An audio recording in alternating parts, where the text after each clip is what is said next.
Hey, YouTube, this is Phrase Lie. I haven't made a video in a while because I've just been, uh, I just had some things in my life that I don't know, there's not a lot of videos coming out of what's been happening or what has happened. But, I'm back, and, it's good to be back, I guess. YouTube's always been, like, a really good place for me to open up my imagination and sort of give it to you. Uh, there's yeah, that's so far as what's happened in my life. Uh, yeah, this video is going to be about how the Syrian civil war started and progressed and ended up into what it is today, like the big quagmire, which is the Syrian civil war. Well, I've been following this war for the past couple of years, and I've been looking at all the videos, and there's been a lot of bad stuff happening. People getting blown up, shot to death, uh, innocent people having to flee their homes for fear of getting their heads chopped off. But it didn't start out like this.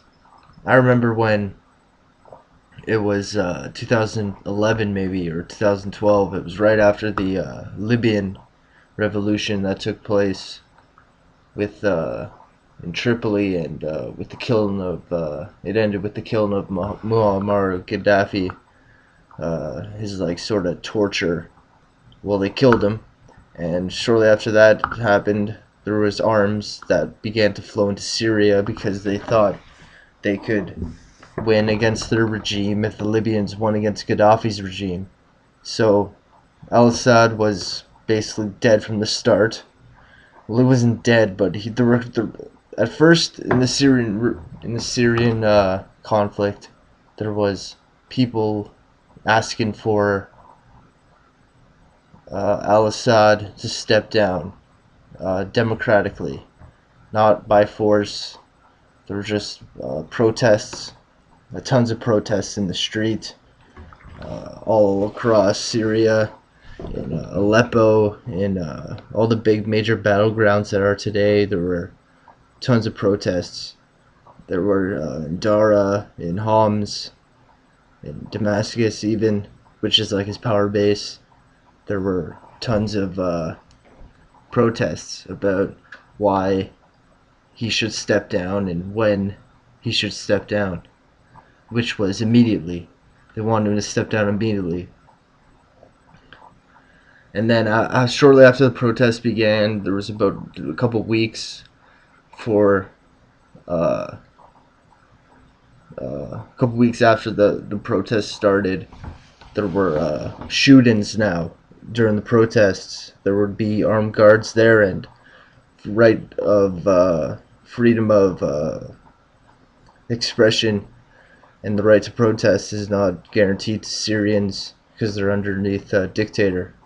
So there were shootings at these protests. Al-Assad basically would hire some people or have guards there, and their orders would be, if they protest, kill them. And so there were a lot of shootings. I saw one where like 25 people got hit by like this machine gun guy. Just, like there were a group of like motorcycles, and all these people just protesting with flags and trying to, pro democracy. And then there's just like this loud, horrible banging from nowhere, and it was just total chaos, and there was just people dropping, and I watched it a couple times, and like some of these people had no idea what was coming their way. They're just innocents.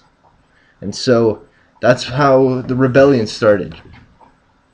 The protesters thought that it would be a good idea to start rebelling after their protests, peaceful protests, had failed. So they started to rebel, and during the rebellion, there's all this other stuff that started to happen. Groups took advantage of the rebellion. The Free Syrian Army was created. The regime intensified its merciless campaign against them, bombing everything left and right, even sometimes using chemical weapons, maybe killing innocent civilians, children. Nothing is off the table in the Al-Assad regime. It's a lot different than Gaddafi's like spread out regime, but yeah, there was nothing that was going to stop Al-Assad from like maintaining total iron grip on power. So he just bombed a lot of things, and during this whole process, there was a lot of weird things going on.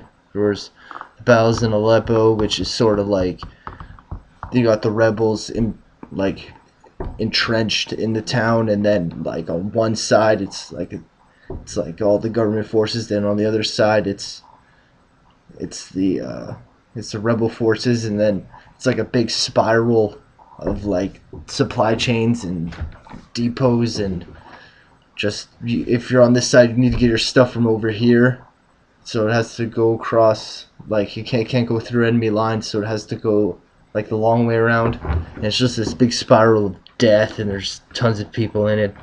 And then somehow during this whole menagerie of death and actually like fighting for your rights as a human being, a group sprang up called the Al Nusra Front. So they're sort of like the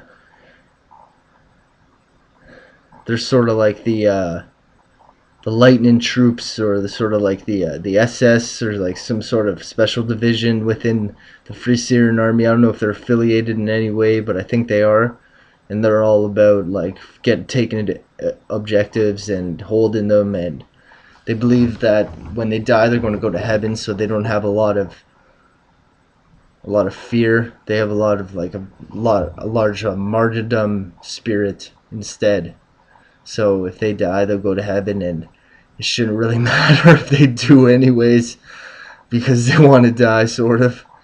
And so, yeah, they sprung up, and then shortly after they sprung up, this whole ISIS thing sprung up after them, and they made it clear that they weren't going to stop until they regained the Islamic State in the Levant.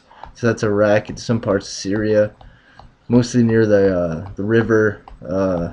I think it's the yeah, I'll get back to it, but it's an important river. The Euphrates or the Tigris. It might be one of those. Well, it runs right through Baghdad, and it's the old historic land that they want to try to use to maintain power, and all this historic ideologies all over it. And Osama bin Laden wanted that, and all these other terrorist groups wanted to have their own Islamic State, like this fiefdom, where they could do anything they wanted to anyone, and just it's like Saudi Arabia on steroids. And so they sprung up, and they're actually a massive group now, because they included all the Iraqi Civil War people, and they all spread over to Syria. And so you have the Islamic State, which the Islamic State just doesn't respect borders at all. It's just trying to carve out a piece of land for its own selfish gains. So it started to attack the Kurds. Now the Kurds are involved. So you got basically four main groups involved. You got Kurdistan, which is run by the YJG, which are the those who do not fear death. They run one faction. Then you got the ISIS militants. They run like a religious faction within there. Then you got the regime, the Assad regime, and they run a faction within there. Then you got the Free Syrian Army, which are the guys who originally started the rebellion and are just trying to make democracy on their own land, which I commend and I respect and I support. So that's probably why I'm making this video, to sort of make it clearer for all of you out there who don't know the situation on the ground in Syria. Actually, there's a good template map that can be searched if you just search Syrian conflict maps in the in Google, you'll find like these maps that have all the battles that have taken place, all the factions involved, what side of the river they're on, like where they are, how they're controlling things. There's tons of things. It's like minute by minute. It's pretty cool, or week by week, but it's pretty cool. Yeah. So that's why I made this video. I'm running over time, but yeah, basically it started out as a free people, sort of like democracy, change for the better, and now it turned into this huge quagmire that is the Syrian civil war. Well, thanks for listening, YouTube. I really love putting videos on here. Hope you guys have a great day. See you later. Praise the Lord.